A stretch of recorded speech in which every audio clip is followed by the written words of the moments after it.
panig higil po sa usapin po na yan. Itong si Ma'am Eileen Lucero, ang National Coordinator po ng Eco Waste Coalition. Pero unang-una po sa lahat, pinabati po muna natin ay isang mapagpala magandang araw si Ma'am Eileen. Dahil po kayo napapanood at napapakinggan sa ating programang Bumbuhanay Ugto. Nakakasama niyo po si Bombo Justin Fantanilla Rosetta. Ang inyong pagbate, Ma'am Eileen, sa ating mga listeners and viewers. Magandang umaga sa inyong lahat at Bombo Justin, salamat sa iyong pag-imbita para makuha yung reaction ng Eco Waste Coalition at sa lahat ng nakikinig sa Bombo Radios Dagupan. Yes. Ma'am Eileen, ito talaga nakakalungkot, no? Kasi literal na naging dagat ng basura ang ilan pong mga lugar sa ating bansang Pilipinas. For the past few days, nang maranasan natin itong sunod-sunod po na kalamid, ito pong mga bagyo na sinundan pa po ng habagat at lalo pa pong nagpahirap sa sitwasyon ng ating mga kababayan. Kayo po sa Eco Waste Coalition, ano po yung masasabi po ninyo sa bagay na ito, Ma'am Eileen? Ang Eco Waste Coalition, no, na nakita namin yung dagat na to ng basura, ang unang-una kagad pumasok sa isip namin ay dagat ng mga plastic ito. No? So, pag nakita mo, ang daming plastic, ang daming mga kalat na hindi natutunaw, no, na hindi na biodegradable, no. Kaya ito ngayon lahat naglutangan, maraming styro, na sangkakaterma talaga na plastic na ano to, hindi lang basta-basta garbage crisis, no, pinapangalanan na namin ito na plastic pollution crisis sa bansa natin, no. So dalawa yung nakikita namin, no. Bukod dun sa plastic pollution, syempre unang-una, bakit nagkaganon? Ano ang problema sa koleksyon, no, ng ating basura? Kasi kung maayos yung koleksyon, maayos din yung pinaglalagyan, saan galing yung mga nakita natin na basura na inanod? Yes po. Ma'am Eileen, paano ba yung dapat nating pag-maintain ng ating mga basura, lalong-lalo na doon po sa pagtatapon ng mga plastic para kasi ito yung nakikita natin, though hindi siya yung pinaka-main na reason why we experience flooding sa iba't ibang lugar sa ating bansa. Siyempre, nag-a-add na lang po yung basura na yan doon sa ilang mga kadahilanan katulad na lamang po ng mga hindi tamang pag-implement ng mga ordinances, mga batas, yung hindi tama pong pagsasakatuparan ng mga flood control project sa ating bansa, no? Para kahit papaano makatulong yung bawat isa sa atin na maiwasan na maulit yung ganitong klase po ng mga insidente pag naging maayos yung pag-dispose natin ng ating mga basura, especially ito po mga plastic, Ma'am Eileen. Oo, salamat Bombo Justin, no, dyan sa iyong naobserbahan, no, sa iyong tanong, no. So una-una sa Eco Waste Coalition gusto namin ipakita na mali na tinitignan kaagad na ang dulo, no, doon kaagad kasi sa dulo nakatingin na ang may kasalanan niyan ay yung mga tao walang disiplina, no. Pero kapag tinignan mo siya sa buong picture, no, sa isang buong siklo niya, ay dapat tinitignan din natin doon muna sa simula, no. Parang ano yan, parang gripo, no? Tuloy-tuloy siya ng tulo kasi hindi mo siya sinasara. So, ganun din yan. Tuloy-tuloy yung basura kasi hindi nababawasan yung produksyon ng mga plastic na ito o ng mga gamit na nasa lalagyan naman ay plastic, no? So dapat sabay, no? Kung gusto talaga natin mas resolve ito, ay tulong-tulong, no? Merong responsibilidad at obligasyon yung ating mga manufacturer, lalo na yung mga plastic na to, no, na i-redesign at magkaroon ng time frame kung kailan ba nila ihinto. May EPR tayo may EPR law tayo, no? So kailangan may mga targets kada taon, tumataas yan at sa dulo niyan dapat may redesign. Yung sabihin, babaguhin niya yung kanyang disenyo ng packaging, no? At magkakaroon din siya ng alternative delivery system. So ano yun? Alternatibo dun sa sachet. Paano makakarating yung tinda niya doon sa mga mamamayan natin, no? Kasi yung mamamayan natin, wala kasi silang choice, no? So ano yung nandiyan sa tindahan, yung syempre yung bibilhin nila. Pero kung lalagyan mo yan ng refill system, syempre may choice ka, no? Doon na ako sa magdadala na lang ako lalagyan, pero mas madami yung 5 piso ko kaysa sa 5 piso na nasa sachet. Ang konti ng laman, binabayaran ko pa yung plastic packaging at meron pang epekto sa pagbara, no? So, dapat kino-complement yan ng lahat, no? Pati ng local government units na nag-establish na dapat ng mga batas, ordinansa, at ini-enforce to. Marami sa ating local government units, meron lang ordinansa. Wala namang implementasyon. No, so mahalaga yung enforcement, no? Ngayon dito sa Metro Manila ay meron namang bagong panukala, no, doon sa pagpapataw na mataas sa penalty, di ba? Doon sa mga mahuhuli nagtatapon sa kung saan-saan, no? Ang Equates Coalition ay nananawagan na para maayos 'yun, kailangan may maayos din na infrastruktura at collection. No, kasi saan magtatapon yung mga kababayan natin kung hindi naman regular yung collection, no? So eto yung mga dapat magkakadugtong, no? Para hindi na maulit yung tamang yung mga nangyaring pagbaha ng basura, no? So dapat ay tulong-tulong. Sabi nga ay kahit yung manufacturer, dapat meron silang polluters pay principle, no? Yung fee sila yung gumawa, dapat hindi yun natatapos sa pagdala lang nila sa tindahan, kundi dapat may post-recovery sila ng lahat ng mga packaging materials nila, no? Lalo na hindi ito natutunaw at itong maliliit na to ang bumabara dun sa ating mga estero at drainage. Just add up lang po, Ma'am Eileen, na kasi 'di ba, kumpara kasi sa Manila, dito sa province, yung mga tao dito may kanya-kanyang bakuran, no, na yung iba may malawak na mga bakuran, katulad natin kami talaga we practice na iniipon yung basura natin. And then meron kasi kaming ginawang compost pit at doon kami nagtatapon kahit sa plastic. Hindi na namin sinasama doon sa kinokolekta ng barangay kasi para naisip namin nadadagdag pa ito doon sa basura na itatapon sa MRF o Material Recovery Facility o sa landfill ng aming lugar. So yun na lang yung yung iniisip namin na paraan para kahit papaano makabawas. Maliit man, pero kung siguro kung gagawin ng nasa 100 household doon sa ating barangay, siguro malaking kabawasan din po ito doon sa mga basurang maiipon or makukolekta ng ating barangay. Ano po, Ma'am Eileen? Opo, tama yung Bombo Justin, no? Yung mga biodegradables kasi natutunaw yan, nabubulok, no? At pwede talaga yung binabaon, no? Yung iba naman ay, siyempre mas maganda pa rin kung isa-segregate natin, no? Natatanggalin yung plastic kasi pwede pa rin siya mabenta, no? May mga values pa rin, no? At sa probinsya kasi mas madami yung coastal areas, no, yung may mga katubigan. So eventually bumababa yung tubig, yung tubig tuloy, bumababa yung lupa, no. So baka mamaya kasi pag mas matagal na panahon, yung natirang plastic na nandoon sa pwede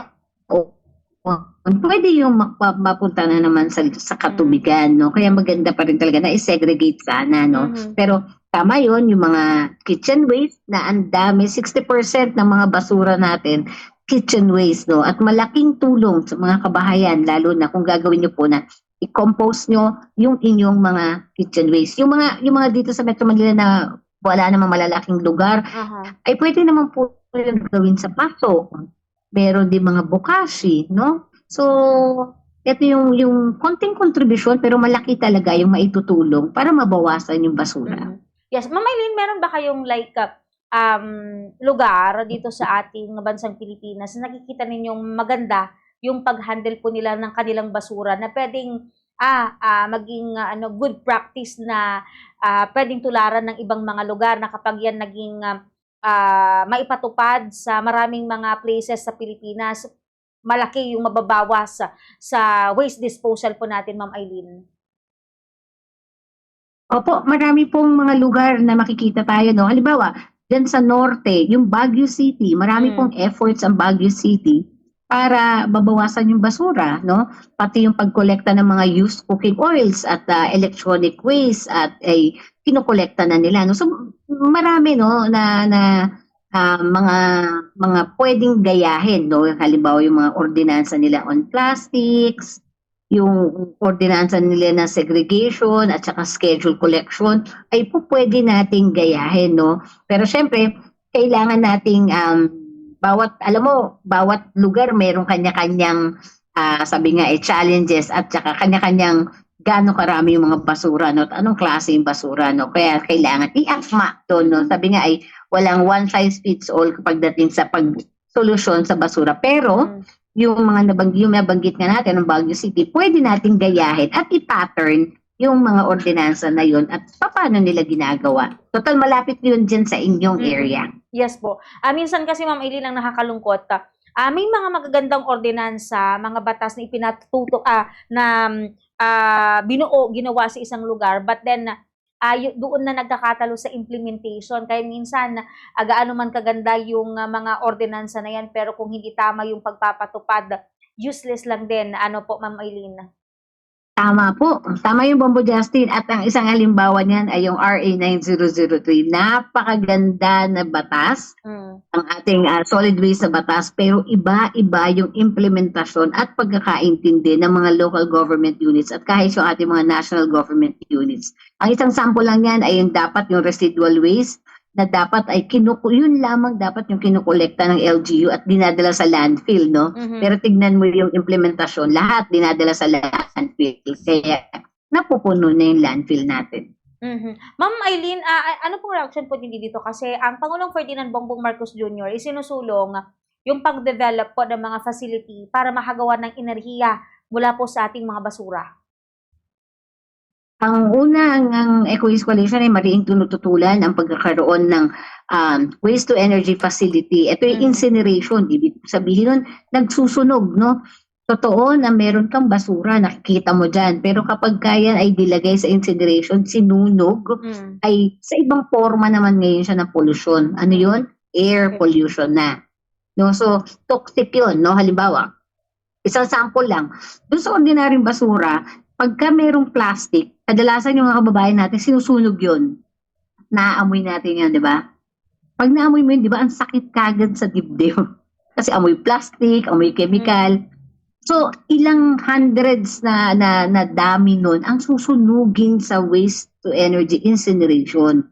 No, at yun ay kung yan yung ganong kaliit ay masakit na sa dibdib at nagkakasakit na tayo, nagkakahika and other respiratory, mas malala po pagka incinerator na yung gagamitin kasi meron na tong dioxin and furans, yung delikadong chemical, no? At hindi lang yon, syempre kapag meron ka ng incinerator ay business as usual ang lahat. Ibig sabihin, produce ng madami kasi meron ka namang pagtatapunan, no? At kapag hindi natin na-made yung kontrata na usually ay put or pay, no? Ibig po sabihin ng put or pay ay parang cellphone, postpaid, no? Naka-lock-in period ka ng 40 years. 40 years po lagi yung kontrata pagka waste to energy facility ang ating mga nilalagay, no? So, nandiyan yung pwede na mag-bankrupt, no? At pag hindi mo nakuha yung dami ng basura, ayan na, mag-i-import na tayo ng basura galing sa ibang mga lugar, no? Kaya, ang Eco-Waste Coalition talagang tutol doon, no? Kasi hindi ito nagpapakita ng tamang resource recovery, no? Kasi ito ay lahat nakapunta na kagad sa pag gumawa ka, diretso sa sunugan ang dulo nito. So, wala ka nang magagamit. Wala na yung sinasabi natin na reuse, recycle, no? Na kilalang-kilala nating lahat. Yes po. Ma'am Eileen, maituturing na ba na nakakaranas po tayo ng crisis sa waste management po natin dito po sa ating bansang Pilipinas sa kasalukuyan? Totoo na meron tayong waste management crisis sa ating sa ating bansa, ano? Kasi patuloy na nagkakaroon na nagkatuloy na nagge-generate yung mga polluters natin ng basura, no? And then palaki ng palaki yung budget ng ating mga local government units sa pag-manage ng basura, habang yung ating mga kababayan naman ay syempre hindi nila alam paano naman nila i-manage yung basura nila, no? So nagkakasabay-sabay, no? Patuloy na patuloy yung pagdami ng basura dahil gawa yung ating mga korporasyon at manufacturers, habang yung landfill naman natin napupuno ng napupuno. Kasi walang hindi siya nagbabalanse. So, meron talagang problema. Ma'am Eileen, ito hindi unang pagkakataon na nabalita dito po sa ating bansang Pilipinas na yung e-waste, basura from ibang bansa dinadala sa Pilipinas. And kabilang na po rito yung mga nasa 184 na suspected illegal e-waste containers from United States na nakatagtang dumating hanggang buwan po ng Setyembre dito po sa ating bansang Pilipinas. Does it implicate po na ang tingin sa atin ng ibang bansa, lugar po para pagtapunan po ng basura? Nakikita namin na talagang ang tingin ng ibang bansa sa Pilipinas ay tapunan ng basura, no. Tapos ay mura, no. Mura kasi kapag dito ni-recycle at tinambak yung mga basura nila kaysa kapag doon nila minanage sa kanilang bansa, no. So ganyan sila lagi. At yun yung lagi-lagi sinasabi ng Eco-Waste Coalition at dinidiin namin na ang Pilipinas ay hindi tambakan ng basura ng ibang bansa, no. Kaya may mga ilang batas, no, may mga treaties na kailangan nating protektahan, no, tsaka talaga namang kailangan na alagaan, no. So isa kasama dito yung Basel Ban Convention, no, Basel Ban Treaty, tsaka yung Basel Ban Amendment, no, na ito kasi nagpoprotekta doon sa Pilipinas para wag siya maging tambakan ng ibang bansa, no. At kasama yung, siyempre complementing yung lahat ng mga administrative order ng DOH, ay ng DENR. Ma'am Eileen, kayo ba may balita na dito po sa hinihinala pong mga e-waste containers yung nakarating na dito sa Pilipinas? Kasi doon sa nauna po nating mga balita, posible na August 6 hanggang September yung pagdating po nito dito sa Pilipinas, ma'am. As of latest kahapon may mga ilan na dumating na electronic waste mula sa Estados Unidos at ito ay naharang na doon sa Subic, no. Yung mga previous na dumating ay pinabalik na rin ng SDMA sa pinagmulan nito. Kaya hindi na siya naibababa agad, no. So talagang naka-alerto sila doon sa mga paparating at binababa kaagad. Hinaharang tapos pinababalik kaagad. Ayan, Ma'am Eileen, baka meron po kayong nais pong ipaabot pa sa ating mga listeners and viewers on how yung pwede nating gawin para ma-maintain natin ng maayos yung ating basura na though hindi natin maaring o hindi natin maramdaman yung maging epekto po nito sa ngayon, pero baka magkaroon ng epekto sa mga susunod po na mga taon at mapapakinabangan pa po ng ating mga susunod na generation, yung ating mga anak, yung ating mga apo at apo sa apo, Ma'am Eileen. Oo, ang nais ko lamang ipaalala sa ating mga kababayan na nakikinig sa Bombo Radyo Dagupan at sa iyong programa, Bombo Justin, na small steps, no, maliliit lamang na ginagawa natin, kinocontribute, malaki yung epekto niyan, no. Huwag po tayong gumamit at iwasan po natin gumamit ng plastic, no, para makatulong tayo. Matuto tayong mag-segregate, no, ng ating mga basura para hindi na siya madami at samahan niyo po ang Eco-Waste Coalition sa pag-reject ng waste to energy incineration facility at hingin ang accountability ng mga korporasyon na talaga namang patuloy na nagpapadagdag at nagpo-produce ng mga plastic packaging, no. Nais din namin kayo na umapila sa ating mga nakikinig na samahan nyo kami na mananawagan sa DENR na ilabas na yung kumpletong listahan ng non-environmentally acceptable packaging and products list. So ito yung listahan na yung kung hindi siya environment friendly, hindi mo siya dapat i-produce, no? So ito yung listahan na dapat makatulong para mag-guide yung mga korporasyon natin alin ang environment friendly, alin ang hindi. So samahan niyo po ang Eco-Waste Coalition, no. Mas malagi malakas yung ating tinig, no, kung kasama namin kayo. Ma'am Eileen, ang Eco-Waste Coalition ba may mga aktibidad na nakatakdapong isagawa in relation pa rin dito po sa usapin po ng basura sa ating bansa sa mga susunod pong araw o buwan, ma'am? Sa mga susunod na araw ay merong mga trainings ang Eco-Waste Coalition at pakikipagdialogo. A-attend din ng Eco-Waste Coalition sa iba't ibang public scoping na mayroong kinalaman sa waste to energy incineration, no, para maiparating at para kumuha ng suporta ninyong mga nakikinig, no, at para sama-sama tayong tumutol. Okay po. Ma'am Eileen, maraming salamat sa muling paglalaan ng inyong oras sa ating palatuntunan. Ingat po and God bless, ma'am. Maraming salamat, Justin, at sa lahat ng nakikinig sa iyo.